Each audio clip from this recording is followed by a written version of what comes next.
আপনারা জানেন বাংলাদেশ সরকারি কর্মচারী দাবি আদায় ঐক্য পরিষদ ইতিমধ্যে বিভিন্ন কর্মসূচির মাধ্যমে বৈষম্যমুক্ত নবম পে স্কেল এবং মহার্ঘ ভাতার দাবি জানিয়ে আসছে।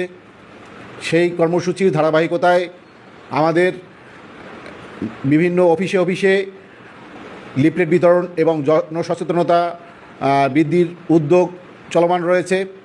একই সাথে বিভিন্ন রাজনৈতিক দল এবং বিভিন্ন সামাজিক ও অর্থনৈতিক যে সংগঠনগুলি আছে, প্রতিষ্ঠানগুলি আছে, তাদের ঊর্ধ্বতন কর্মকর্তাদের সাথেও আমাদের জনসংযোগ কর্মসূচির মাধ্যমে যোগাযোগ অব্যাহত আছে, যাতে আমরা এই দাবির সপক্ষে একটি জনমত গড়ে তুলতে পারি। সেই লক্ষ্যে আমরা কাজ করে যাচ্ছি। পবিত্র মাহে রমজান চলে এসেছে, এর মধ্যেই আপনাদের সকলকে মাহে রমজানের শুভেচ্ছা।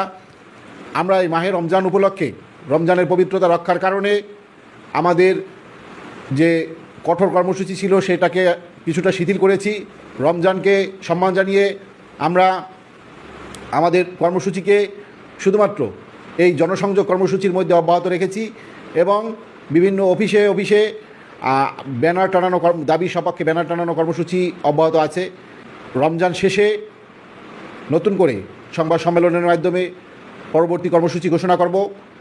সেই পর্যন্ত সকলে এই দাবি সপক্ষে লিফলেট এবং ব্যানার টানানো কর্মসূচি চলমান রাখবেন।